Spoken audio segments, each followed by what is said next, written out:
I'm Ryan Maiden from Creative, and I'm coming to you from Ashland, Virginia today.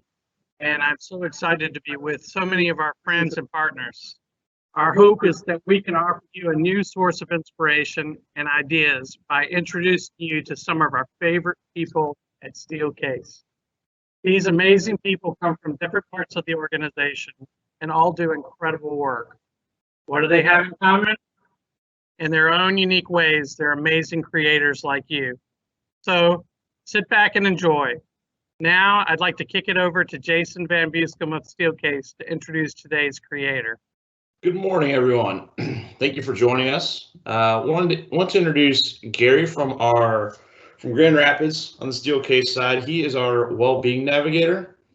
Quick few things about Gary. Gary's worked in the corporate wellness field for 17 years in a variety of roles, including exercise physiology, corporate wellness management, fitness management, neuroscience, and mental health. He also taught exercise science courses as an adjunct professor at Grand Rapids Community College. As the Steelcase Wellbeing Navigator, Gary assists employees with improving all dimensions of their well-being, connected by employees with a broad selection of vendors and services that will help them to improve aspects of their physical, emotional, and social health. I can speak personally, Gary's great asset for us at Steelcase, so I look forward to hearing what he has to say. Kicking it to you, Gary. So for those of us who work in creative fields, many of us are struggling right now to be creative and to problem solve and to think appropriately. And we might even be experiencing increased levels of stress and anxiety and maybe other emotional implications as well. There's a lot of reasons why that happens, and there are a lot of things that we can do to begin to combat some of the negative implications of this. So today I'd like to spend a few minutes sharing some neuroscience information with you. And if we could pull up my slides so that we can have a visual. Before I reference the slide that you're going to see here in just a moment or two, I want to talk a little bit about just basic fundamentals of the human brain. There's really only two parts of the brain that I'm concerned with for this morning's talk. And the first part is this area that's located right over your eyes on the front of your head. This is known as the prefrontal cortex. The prefrontal cortex is the part of the brain that's responsible for what we call executive functioning. And the executive functioning part of the brain, this is the part of the brain that you probably use every single day when you're working, when you're making decisions, when you're being creative, when you're solving creative problems. This is the part of the brain that you want to rely on every single day for work. The problem is when you experience a threat, and in this case, the threat is this pandemic, this disease. There are other threats, subsequent threats that are important as well. But when you experience a threat, your brain actually shuts down the prefrontal cortex. It shuts down that really important part of the brain. And another part of the brain, known as the amygdala, will actually take over the primary function of the brain. When that happens, our brain becomes less logical and reasonable, and it actually becomes more emotional. And with the emotion, several things tend to take place. You're probably familiar with the stress response, which we oftentimes call fight or flight. And there are a few other things that happen as well, the freeze or the fold. Fight, we become combative. In the workplace, it looks more like arguing or becoming oppositional. Flight, we run away. Maybe we stop working on a project because our brain is too crippled to be able to do that. Fold, we just go along with what everybody else is doing. And freeze, we completely shut down. We don't do anything, which is not a productive way to work. At Steelcase, we partner with a company called Neuroscience Leadership Institute. And what they've done through Dr. David Rock is they've created this model that helps us to understand what's going on in our brains and gives us some ideas of things that we can do to combat this. What you're looking at, we'll start with the two arrows. The green arrow, this is what we call the reward response. When our brain perceives a reward, we actually go towards that reward. We try to approach it. The red arrow represents the threat response. When our brain perceives a threat in the environment, think about a spider that you're worried about, maybe a drop down from the ceiling. We want to run away from that as quickly as we can. And so that's called the avoid response. You'll notice the green arrow is much smaller than the red arrow. Although our brain loves to pursue reward, the response that we get from a threat is actually much greater and has a greater negative impact on our overall ability for our brains to function. So it's incredibly important that we recognize that right now in this pandemic, that's affecting how we feel. I recently did a workshop called Why Do I Feel How I Feel? And it was designed around this principle. Now, there are several categories known as the SCARF model that are affected or impacted anytime a threat is present. And this includes things like status. Status is my perceived relative importance level compared to other people around me. So maybe it's my position, or maybe it's some skill set that I have that maybe others don't possess. Certainty is the likelihood that something is going to continue the way that it always has. Our brain takes great pleasure when we know what's coming. And right now we're in a season where we have no idea what's coming next. Autonomy is the ability to have choice and control over events. For example, where I work. Right now, I am working in what was formerly a storage room in my basement. I don't have the opportunity to go into the office at the moment. Relatedness is our comparative, it's our relationship with the people around us, our strong relationships with our friends and family. Obviously, under quarantine, it's very difficult for us to have those kinds of relationships. And then fairness is, as we look out at the world around us, how fair are the decisions being made?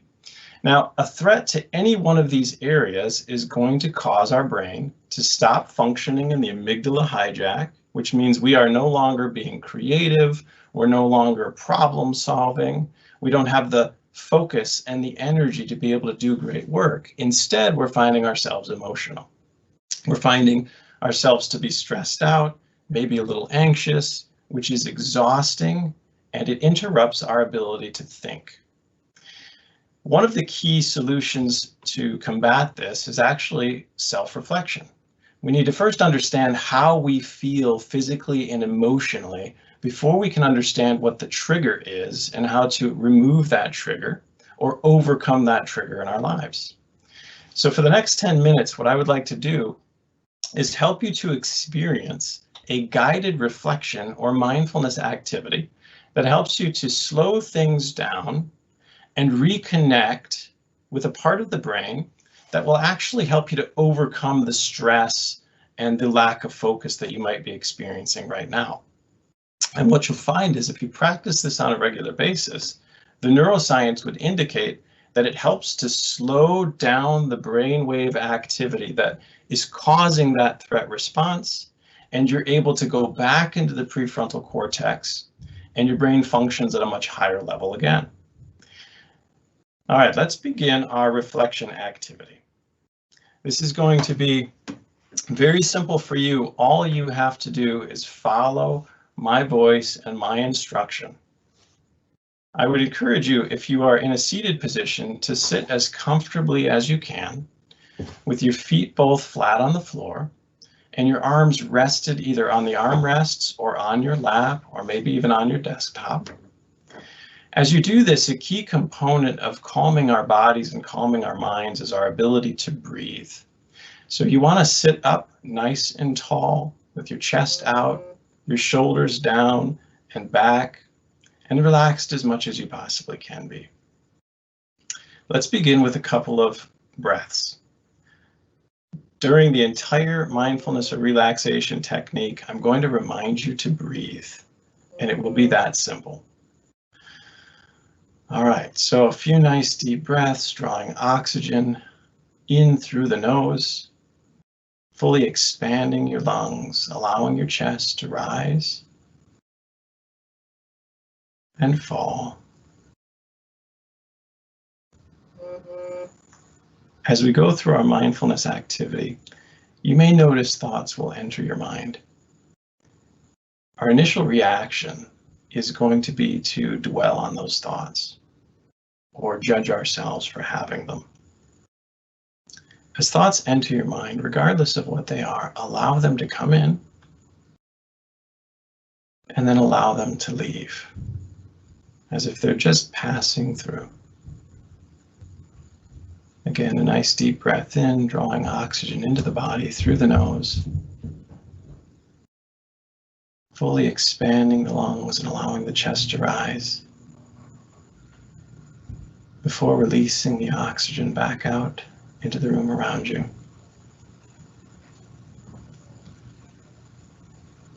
As you settle into the seat beneath you, allowing the seat to fully support the weight of your body, I want you to begin with your eyes open. Look around the room and identify an object. The technique that we're about to do is known as a grounding technique. Any object in the room, it could be a pen, it could be a lamp that you might have, or a coffee cup. I want you to identify the object, look at the object for a moment, commit the object to memory, attempting to capture as much detail about the object that you can. Once you have the object captured in your mind, I would encourage you to close your eyes. With your eyes closed, allow yourself to settle into the seat beneath you. Allow your feet to have full contact with the floor. Allow your muscles to become smooth and relaxed, your shoulders to drop down, and just begin to breathe. Drawing oxygen in through the nose, allowing that oxygen to move through your body, and then releasing the oxygen back out into the environment around you. With every exhale, you sink a little deeper into the seat beneath you. Your heart begins to slow, and your breathing becomes very rhythmic. We are focused now on the present. With your eyes closed, begin to visualize the image that you just stored in your memory. Whatever that item is, focus on that item only. Recreating a picture of that item in your mind with the greatest detail that you possibly can. And as you're visualizing the item, you can even begin to rotate that item in your mind, trying to identify what the back side of the item might look like. Noticing, recognizing, and reflecting on the various textures and colors that make up the item. And as you focus on that visualization, continue to breathe, drawing oxygen into the body, fully expanding your lungs, allowing the oxygen to move through the various parts of your body, bringing energy, and then releasing the oxygen back out into the room around you. Your body begins to sink. You feel a heaviness in your muscles as you settle into the seat beneath you, knowing that you're fully supported.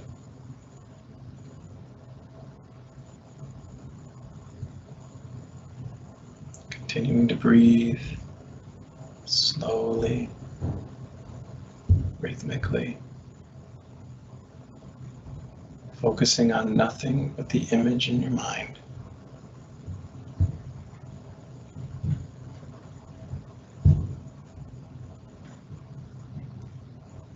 As you take one more deep breath and allow it to exhale, we're going to shift our focus now away from the sense of vision. And now we're going to focus on the sense of hearing. As you continue to breathe, I want you to listen very closely to the environment around you. Identify one sound that you can hear. It doesn't matter what the sound is. It could be the air handling system overhead. Could be a sound that you hear in nature, like a bird chirping in your yard. Could be a voice in a faraway room or footsteps. Listen closely for that sound. Hold that sound in your mind. Try to separate it away from any other noise. Try to visualize what might be making that sound. Listening in a non-judgmental way as you continue to breathe. Drawing oxygen into the body, fully expanding your lungs. And with every exhale, sinking a little deeper into the seat beneath you, relaxing a little more as your muscles sink and your body experiences a warming sensation throughout all of your joints and muscles. Continue to breathe. Listening closely to that sound. In this moment, all that matters is that sound.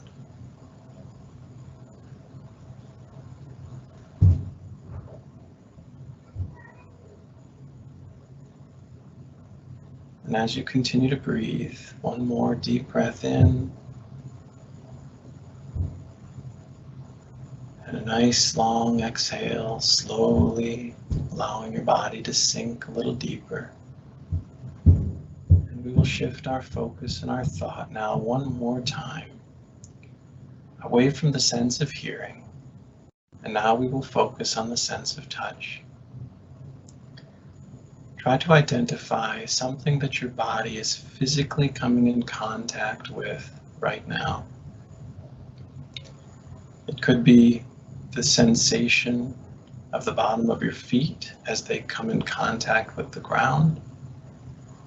It could be the palms of your hands as you feel the fabric of the clothing on your lap. The breath as it leaves your nostrils and brushes across your lips or the hair on the back of your neck. Focus on that area of the body.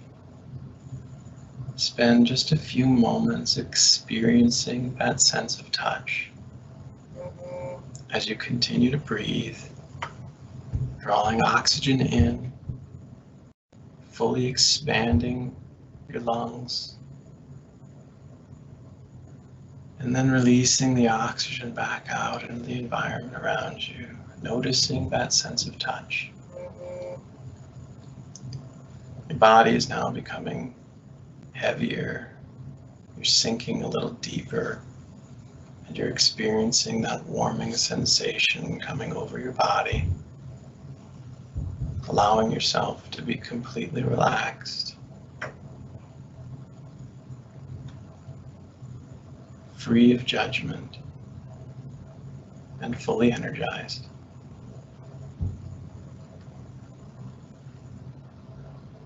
And as we complete our mindfulness for this morning, take a few more deep, natural, normal breaths. You can begin to wiggle your toes and your fingers, maybe rotate your head around a little bit.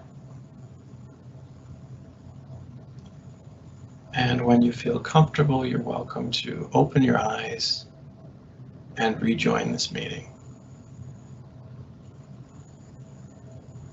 Welcome back. I hope that you had a good experience with our reflection this morning. I hope that you have an opportunity to practice something like this during your day. Something I would like to point out from a neuroscience perspective is when we're very intentional about things that we focus on in terms of what we see and what we hear, we begin to focus on things that are very tangible, things that we have a lot of control over. And when you're doing that, when you're listening for a specific noise, you are less likely to be thinking about those things in your life that you have no control over and that you stress out about. So I want to thank you again for joining me. I hope that you found this message to be empowering and enlightening. And again, just thank you for joining me.